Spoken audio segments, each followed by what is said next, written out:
Hey, welcome back. Today I'm super excited to share with you some limited edition Dexterity puzzles from MetalPuzzlesUK. So these are made in the UK by Phil Wigfield. They're all handmade, incredibly infuriating. But first up, I'd like to show you another very cool puzzle that we got in recently. This is a puzzle ring. It comes from Puzzle Ring Maker and it's made up of 4 strands. So we've got 2 silver, 2 brass, and they make up this ring. Once you take them apart, they're all interlinked, and then you've got to try and make it back together into the ring format, which holds together quite nicely and is completely wearable. So a really cool puzzle that is also functioning as a bit of art or jewelry as well. So let's take a look at these dexterity puzzles.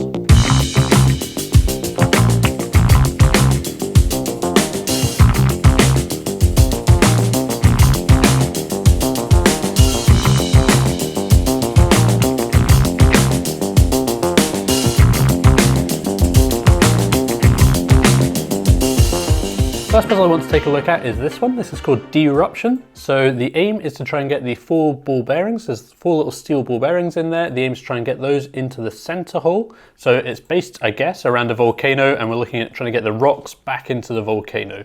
And the aim for this one is to hop them up. You can see the different levels have been cut out, so you can hop the balls up onto those levels and try and work them into the actual central chamber. So this one, really tricky, and up until about 2 minutes ago, I have played with this one and got absolutely nowhere with it, maybe 1 ball in at a time.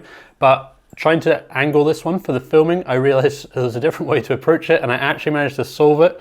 So I was just hopping them up 1 level at a time, really gently, tilting it this way, and managed to hop them all up. It's just very careful moves. So this one, it's not necessarily a case of a puzzle that you have to think outside the box. You need to be trying to reason what's going on inside. It purely is dexterity. A fun little fidget toy. I really like all these puzzles as a thing that you can just mess around with for a few minutes.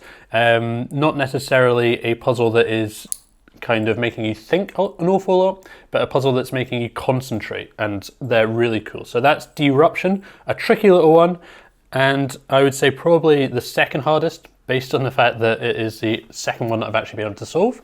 Next up, we've got this one. This is called Corner to Corner, and there are 4 rings inside there, along with 4 ball bearings, and the aim for this one is to try and get these rings here into the central platform. So you need to get those in a square, and that's not too difficult, something like this.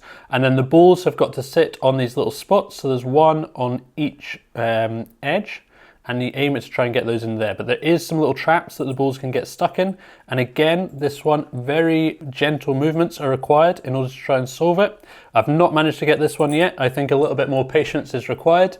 I don't think there's any particular technique other than just patience, perseverance, and sticking with it. The other thing with these puzzles is that they're all handmade. So Phil makes these all based in his English workshop, and that each component is hand machined. These are limited. There's only 100 made, and each one has got a number on it, so a number between 1 and 100, and Phil's signature as well.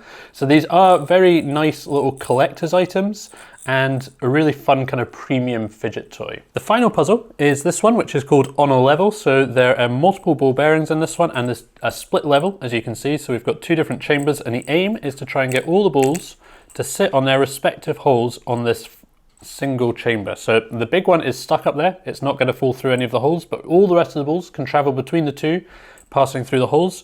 So the trick here is to try and get them all to sit on the single level, so everything is nice and neat. And this one is the only one that pre-filming I had managed to solve, and there is a bit of a technique to this one. So what you want to do obviously is get the largest ball on the hole first, and then you can aim to get the 2 medium-sized balls on their holes, and at that point the small balls can't actually travel through, and it's just a case of dexterity and patience to try and fit those onto their respective holes. And also you need to try and split them so that you've got the big ball splitting the balls evenly, so you have 1 medium and 2 small either side, like so, and then it is just a matter of a steady hand to try and get the...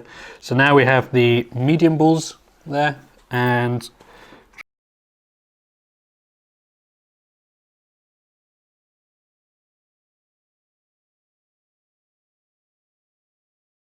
so there we are. 3 very cool dexterity puzzles. So patience is definitely required, frustration is guaranteed, but I have really enjoyed playing around with these ones. When Phil first told me about them, I did mention that Dexterity puzzles weren't my favourite, and I just don't really get on that well with them, but having played around with these ones, I have actually really enjoyed it, and I think I might try some more.